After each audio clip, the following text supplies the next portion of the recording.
So today we will begin with the topics from the first module, that is Coulomb's law, electric field intensity, and flux density. So before we uh, go to Coulomb's law, you should first know what these Coulomb's law uh, is stated about. The Coulomb's law, it's actually about the force that acts on two charges when they are brought together. So when we say charges, we should know the knowledge of static electricity.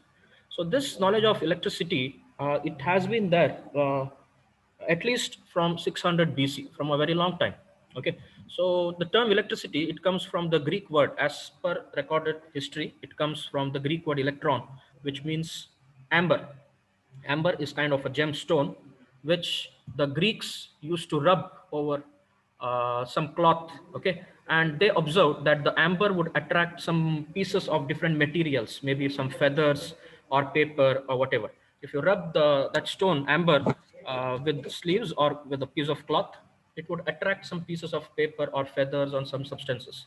Okay, so later in the year 1600, a person, William Gilbert, who was actually a doctor, a physician to the Queen of England, he conducted an experiment and he stated that certain materials like glass or amber, sulfur, and some materials, so they would not only draw to themselves straws and chaff, but there are different materials which they attract, like metals, wood, leaves, stone, and even water and oil. Okay, so what actually is the principle is, you might have also observed in your while you were kids in school, in physics you might have been told that when you, or some experiment that you also might have done with normally a comb, right? So when you comb your hair with a plastic comb and bring that comb near the pieces of paper, the comb will attract the pieces of small paper, small pieces of paper, right? So that is because when you comb your hair with the comb, there will be a transfer of charges between your hair and comb, and some properties will change, because of which the comb will gain the property of attracting some pieces of small materials that is brought near to that. Right, similar to that, in physics you might have done some experiment by rubbing a glass rod and bringing it near the pieces of paper, which would attract the pieces of paper, right? So all this will demonstrate the presence of certain particles called charges. Okay, so a person called Colonel Charles Coulomb, okay, he performed some experiments to determine quantitatively, or to find the amount of the force exerted between two objects, each having a static charge of electricity. So this experiment, that resulted in what we call the Coulomb's law. Okay, so this is the first topic that we are going to study, that is the experimental law of Coulomb, or in short we call it the Coulomb's law. So this gives the expression for the force exerted between two charges. Okay, force exerted between two charges. So when we say charges, so the charges can be of different types, right? So normally we consider a point charge. A point charge is a dimensionless charge, a charge that is there at a certain point. Okay, a point is a dimensionless thing, right, in space. A charge at a particular point is called a point charge. So if there are point charges arranged as a line, line is a collection of points, right? So if there are point charges accumulated, or which are distributed over a line, we call that a line charge, right? If the charges are distributed over a surface in two dimension, then we call it a surface charge. If a charges are distributed in a particular volume in space in three dimensions, we call it a volume charge. Okay, so a dimensionless thing, that is a point charge, where a particular charge is present at a point. So the Coulomb's law, the statement of this is that the force between 2 point charges, it acts along the line joining the 2 point charges. It is directly proportional to the magnitude of the charges, and it is inversely proportional to the square of the distance between them. So it basically gives three things about the force between 2 point charges. Suppose there are 2 point charges. 1 point charge is Q1. Okay, suppose 1 point charge is Q1, Another point charge is Q2. Then because of its charge, it exerts some force. Now suppose Q1 is a charge, it will exert a force on any other charge that is placed in its vicinity, or that is brought near to it. So that force, it acts along the line joining the two charges. What is a line joining the two charges? Yeah, suppose Q1 and Q2 are two charges which are placed at a distance or a separation of r. Okay, if r is the distance or separation between them, then the force acts along the line joining the two charges. So the force is acting this way. So that force is called F2. F2 is the force on the charge Q2 because of the charge Q1. Okay, it's the force on the charge Q2 because of the charge Q1. So the first thing that it gives is it acts along the line joining the 2 point charges. Okay, then it is directly proportional to the magnitude of the charges. What is the magnitudes of the charges? Q1 and Q2, and inversely proportional to the square of the distance between them.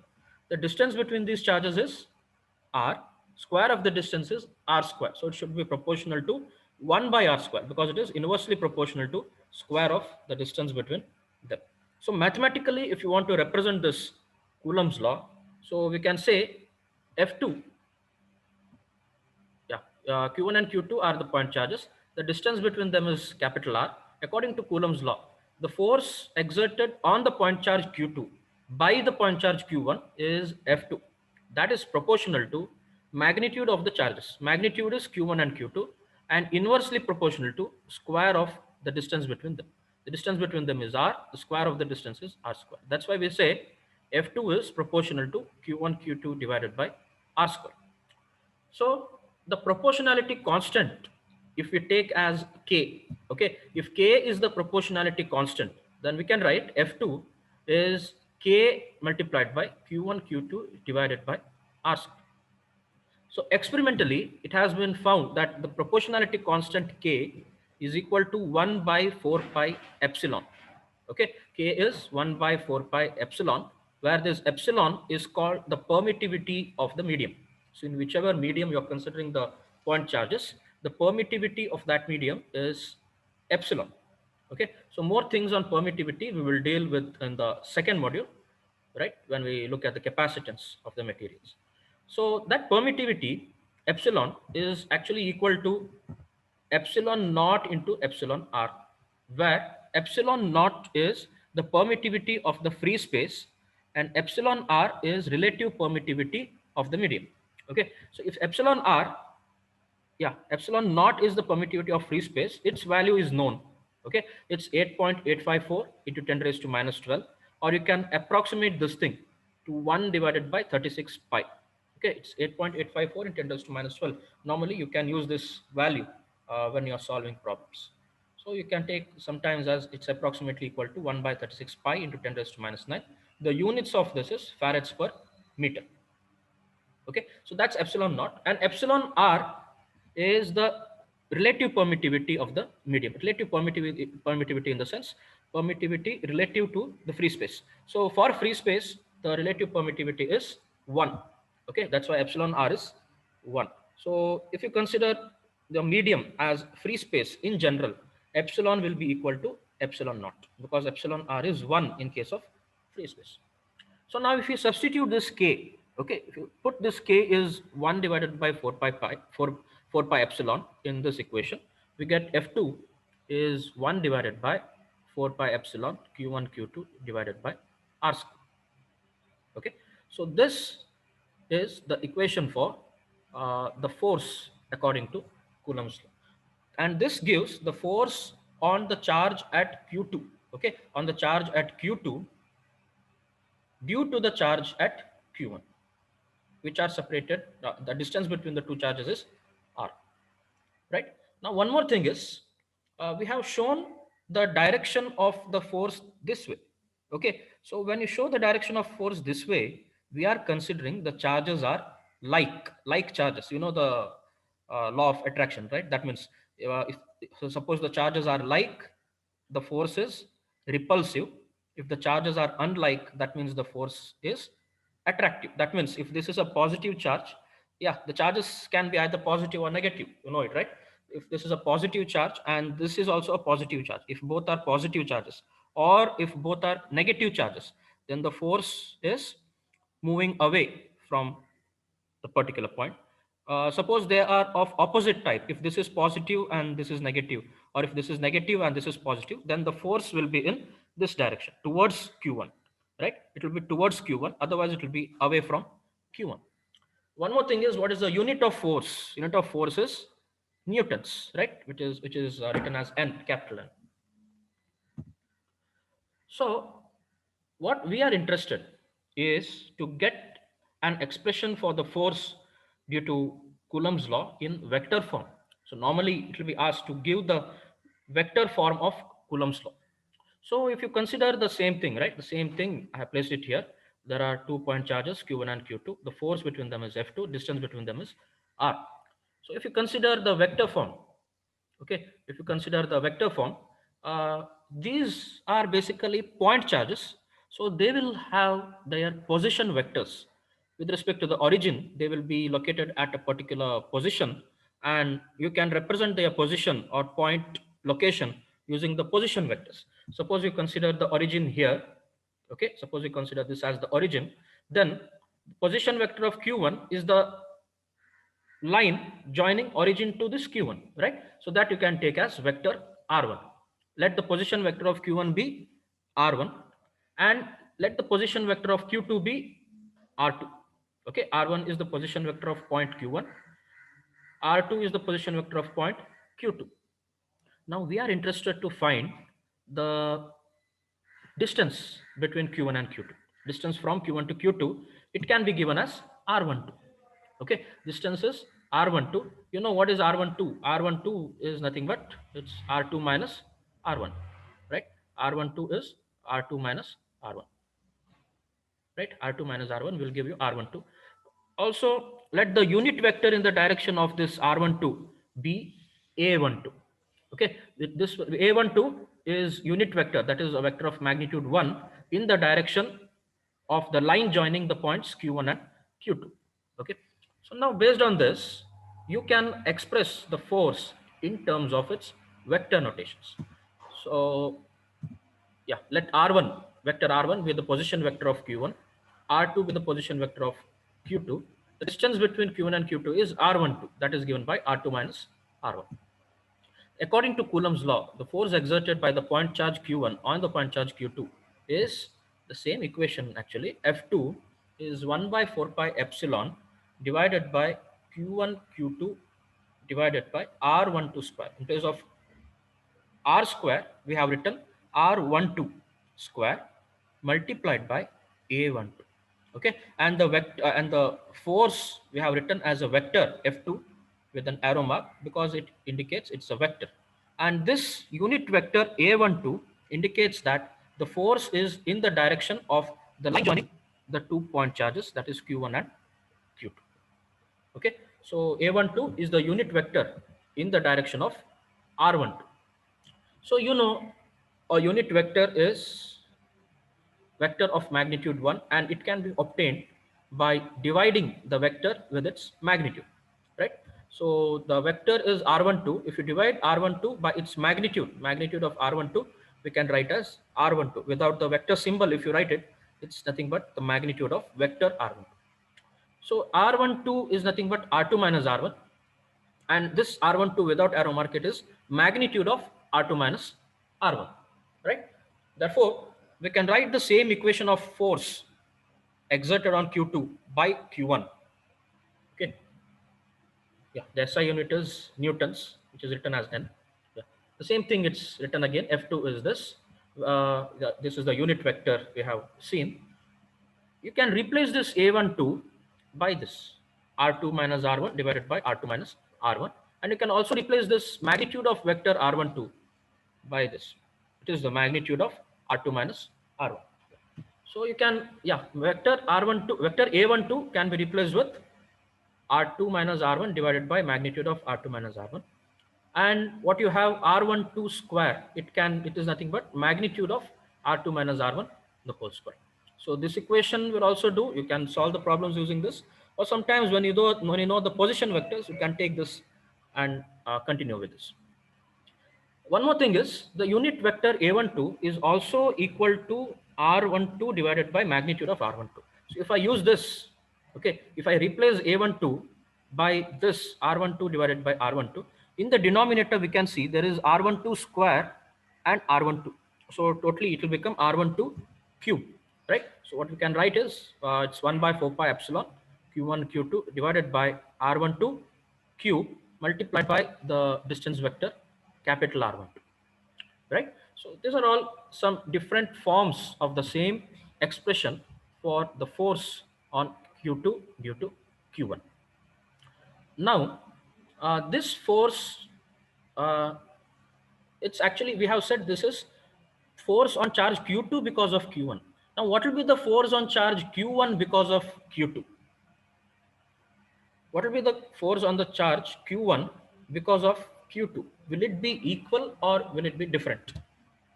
Can you tell me? Yes, this is exactly correct.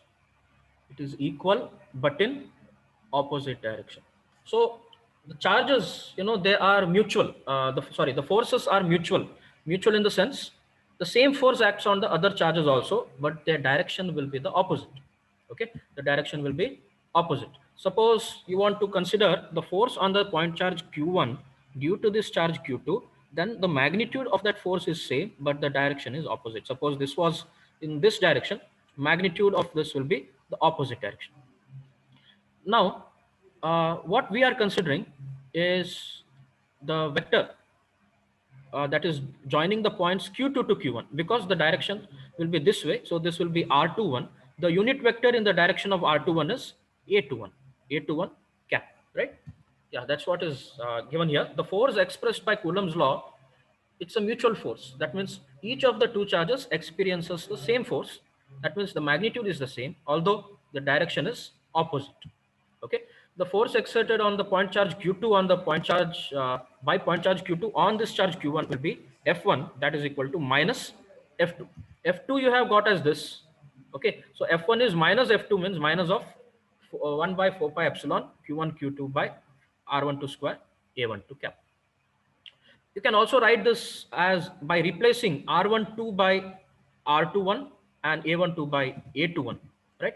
So that f1 will be 1 by 4 pi epsilon q1 q2 by r21 square into a21 cap, where r21 is minus r12. Okay, r12 was this direction, r21 is in this direction. The magnitude is the same, but the directions are opposite. Okay, so that r21, it can be given as r1 minus r2. It is r1 minus r2. So the unit vector in the direction of r21 is a21. Okay, that's again magnitude is 1, the direction is opposite to a12. So a21 is r21 by r2, magnitude of r21 cap, which is, you can just write it eliminating the arrow symbol here. So that r21 is r1 minus r2, or magnitude of, yeah, magnitude of that is magnitude of r1 minus r2.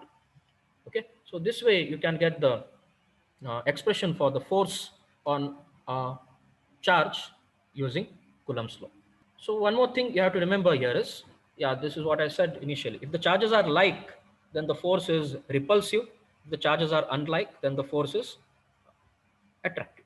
Then there is another term which we will come across in this is electric field intensity.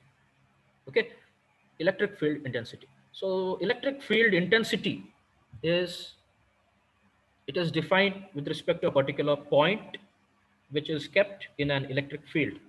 Okay, so the electric field intensity at any point in a field is the force experienced by a unit positive charge kept at that point in that field.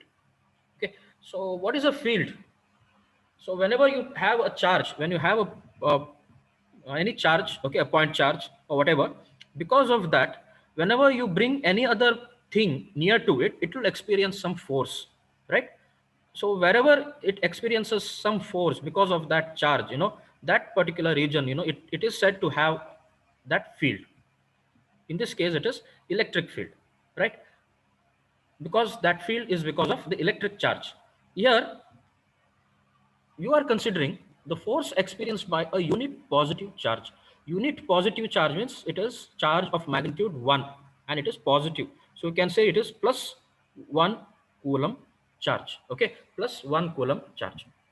So consider the same thing. You have a charge Q1 and you have a test charge Qt. Okay, you take a test charge as Qt indicating test charge. Then the force on the test charge Qt because of this Q1 is Ft. Okay, and you should know when you're considering this, the distance between them is R1t. Instead of 2, you have t here. Okay, to consider to indicate it is a test charge, and the unit vector in the direction of this is A1t. Okay, consider a point charge Q1 and consider another charge, a test charge Qt that is brought in the vicinity of Q1. If the distance between Q1 and Qt is R1t, then according to Coulomb's law, the force experienced by the test charge Qt is given by this. So in the previous equation, wherever we had 2, we have put t in that case because we have the charge as Qt, right? The Ft is 1 by 4 pi epsilon Q1 Qt by R1 t square multiplied by A1t cap. This indicates the direction of this particular force. Now, electric field intensity, when you consider electric field intensity, it is the force experienced by unit positive charge. That means in place of this Qt, if I place plus 1 coulomb charge, okay, if I place plus 1 coulomb charge, then whatever force it experiences, that is called the electric field intensity at this particular point. Okay, so if you take 1 coulomb charge and find the force that it experiences because of a point charge or whatever the in the particular field, okay, whatever force it experiences, that is called the electric field intensity. Okay, so this is the force experienced by a test charge Qt placed at a distance R1t. Fine. So if the test charge is a unit positive charge, if the test charge is unit positive charge, then the force experienced by that is called the electric field intensity. If it is a unit positive charge, then you can find it by dividing Ft by Qt. Okay, we will get the force experienced by plus 1 coulomb charge. So if you place plus 1 coulomb charge, then it's this. Okay, you know what is Ft. Using Ft, equation for Ft is this. If you divide it by Qt, I have Qt in the denominator, the Qt term gets cancelled, and what you have is 1 by 4 pi epsilon Q1 divided by R1t square A1t. If you remove all these subscripts, instead of Q1, if you take it as Q, instead of R1t, if you take it as R, instead of A1t, if you take it as AR in the direction of R. So you can write electric field intensity as Q divided by 4 pi epsilon R square into AR cap. The R is the distance of the charge from the unit positive charge wherever you have kept it, and AR is the unit vector in the direction of the line joining them, that is R. Okay, the unit of electric field intensity, can anyone say the unit of electric field intensity? Unit of force is newtons. Unit of charges, unit of charge is coulombs. Yes. So what is the unit of electric field intensity? It is newtons per coulombs, or the most commonly used unit in this case is we are using volts per meter. Okay, we are using volts per meter, which is equivalent to newtons per coulomb. Okay, we are using volts per meter. That is the unit of electric field intensity. Normally, instead of this capital R, we use small r, considering the spherical coordinate system. So if you consider that Q is located at the center of a spherical coordinate system, okay, if you take the consider it is at the center of the spherical coordinate system, that means at the origin, then unit vector AR with the capital R, you can consider that as the radial unit vector which is moving away radially, that is AR with the small r, and the distance R becomes R, that is the radius in case of spherical coordinate system. So if you replace this capital R with small r, you will get this term. Okay, E is Q divided by 4 pi epsilon R square into AR cap. So this is the expression for electric field intensity, where Q is the charge, R is the distance, and AR is the unit vector in the direction of line joining the point charge, and where you are finding the electric field intensity. Okay, so this is all for today. What we have studied is the law of Coulomb, that is Coulomb's law, and what it states about, that is the force exerted or the force between any 2 point charges. So it is given as it is directly proportional to the magnitude of two charges, inversely proportional to the square of the distance between them, and also it mentions the direction of it, that is it acts along the line joining the 2 point charges, right? And we have seen that force is mutual. So if you take the any 2 point charges, the force on any of them will be equal in the magnitude, but they will be opposite in direction. And one more thing you have to remember is direction. It will be attractive if the charges are unlike, and it will be repulsive if the charges are like. Okay. And we have also seen electric field intensity. If you consider a unit positive charge that is kept in a field at a particular point, then the force experienced by that point in that field is called the electric field intensity. We have got the expression for that as whatever you can see here. Okay. In the next class, we will see more on this electric field intensity. We will consider different types of charge distributions, and we will get the expressions for electric field intensity due to those different types of charge distributions. Okay, I will stop for today.